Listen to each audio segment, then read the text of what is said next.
The source is crystal clear on this.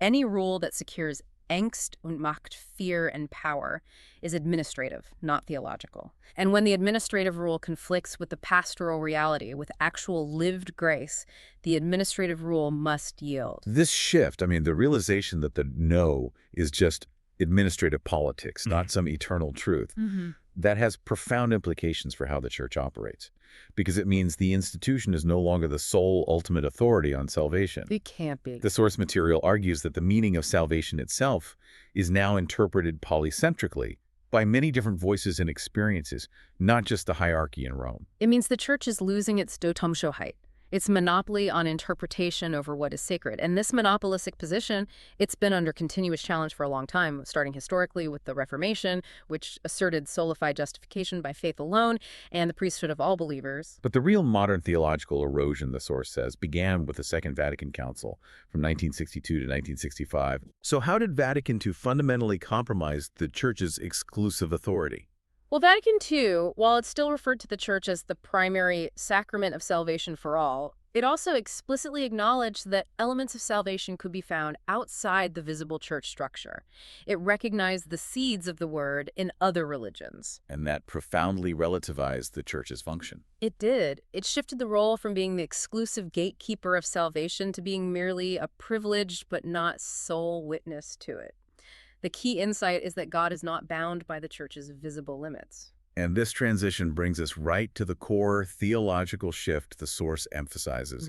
Grace beyond institutional monopolization. Non-Nijans institutioneller monopolisierung. This is really the core insight of modern theology, and it draws heavily on some of the 20th century Catholic giants. The idea is that God's grace is sovereign. It can't be institutionally controlled or exclusively managed by the church or its magisterium. The church's role is just to witness to grace, not to administer it exclusively. Exactly. And the source connects this immediately to the lived experience of love. How so? The body of the text argues that the intimate, embodied encounter of two people, when it's characterized by deep love, commitment, and justice, what it calls gelegt Leib, can itself be a site of immediate sacramental God experience, often one that's deeper than official church rites. So the intimacy of two loving people is described as a kind of immediate access to God, where God's presence is palpable. Yes, and this essentially makes the committed relationship an inherent sacramental experience that the church can only humbly confirm rather than create or validate. The church just acts as a witness to something already happening. That's a crucial distinction.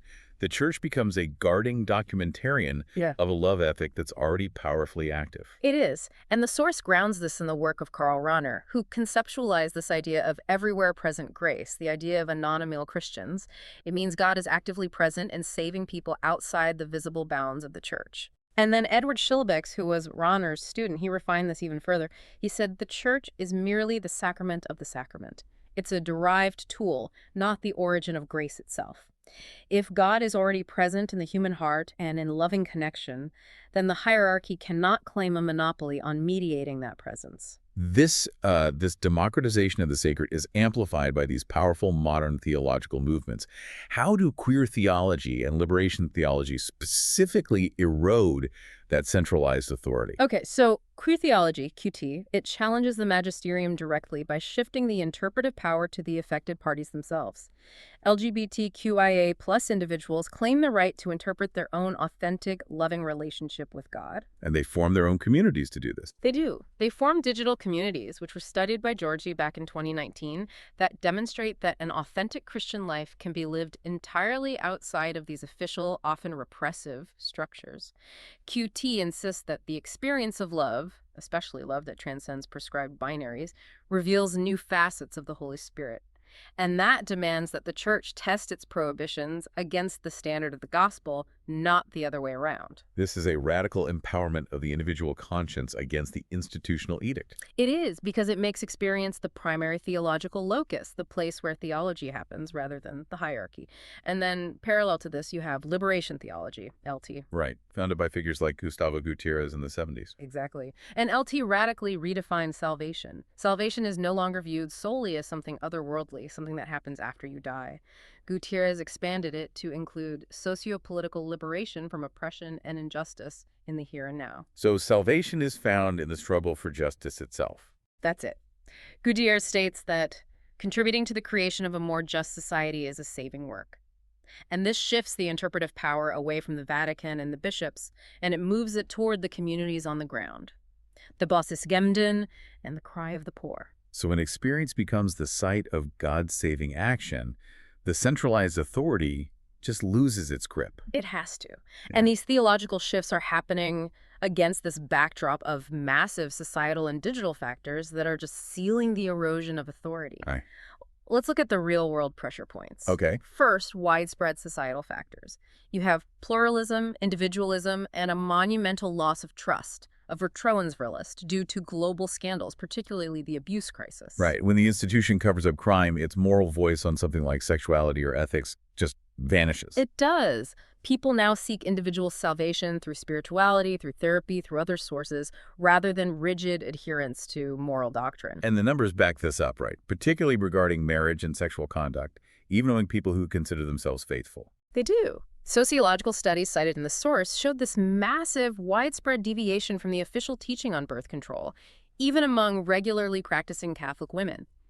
The conclusion drawn was that this represents an egregious loss of authority for the Church in matters of sexuality, and it can't be corrected by force, only through adaptation. So when the official norms massively diverge from lived reality, the norms are just unsustainable. They're irrelevant. And then you have digitalization, which has accelerated this loss of the Deutungshoheit.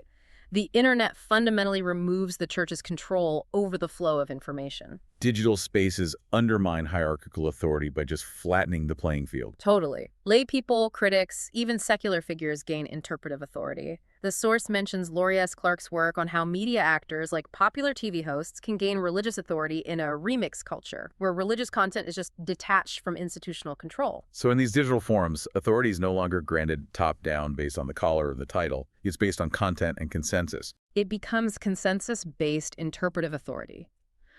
Online communities of LGBTQIA+ Christians, they prioritize inclusive voices like Father James Martin over contrary Vatican decrees. If a bishop shares an opinion in an online forum, it stands right next to a layperson's comment, and it's judged solely by its convincing content, not by its rank.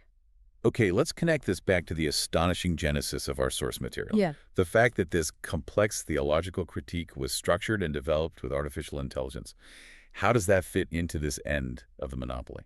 I mean, that is the ultimate proof that centralized knowledge control is over. The source itself includes this provocative image with a caption. It says, "Harvest Festival requires an AI subscription and good prompts. We are no longer farmers." That is a powerful metaphor. Mm-hmm. But I have to ask, doesn't saying we are no longer farmers risk dismissing the foundational academic work that was required to train the AI in the first place? Isn't there a risk in letting algorithms determine theological arguments? That's a crucial question, and it's a fair one. The source material doesn't argue that the AI is the theologian. It argues that the AI democratizes the tools of theology. It enables deep intellectual engagement outside of the established academic or ecclesiastical boundaries. I see. The machine generates meaning texts, arguments, complex analyses, where previously only human, institutionally approved expertise was accepted. It shatters the economic and social barriers to intellectual production. So the consequence for the Church is clear. It can no longer function as the singular, monopolistic source of meaning. Its authority has to be relational now, and distributed across a network of people, digital communities, and yes, even powerful algorithms. The ability to control the narrative, the Deutungshoheit, has been outsourced and fragmented. The Church has to compete now on the marketplace of ideas. And if its ideas are rooted in outdated fear and political maneuvering rather than gospel truth, it's going to lose. The loss of external authority, this polycentric grace, it all feeds back into the crisis of internal institutional issues, primarily this doppelmoral or institutional hypocrisy within the clergy. Mm-hmm. And this isn't just about rules being broken. It's about a culture of pervasive silence and pretense that destroys all moral credibility. The structural hypocrisy in the clergy is the institution's Achilles heel.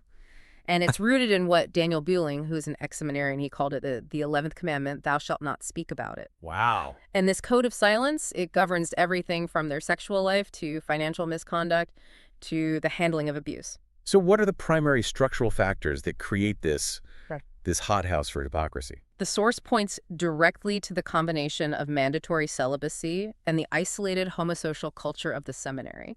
Celibacy is presented officially as this great spiritual ideal, but in practice, it forces many men to live suppressed or secret parallel lives. So the choice in the seminary is often pretty stark. Eh, You either conform to the pretense or you face expulsion. that's it.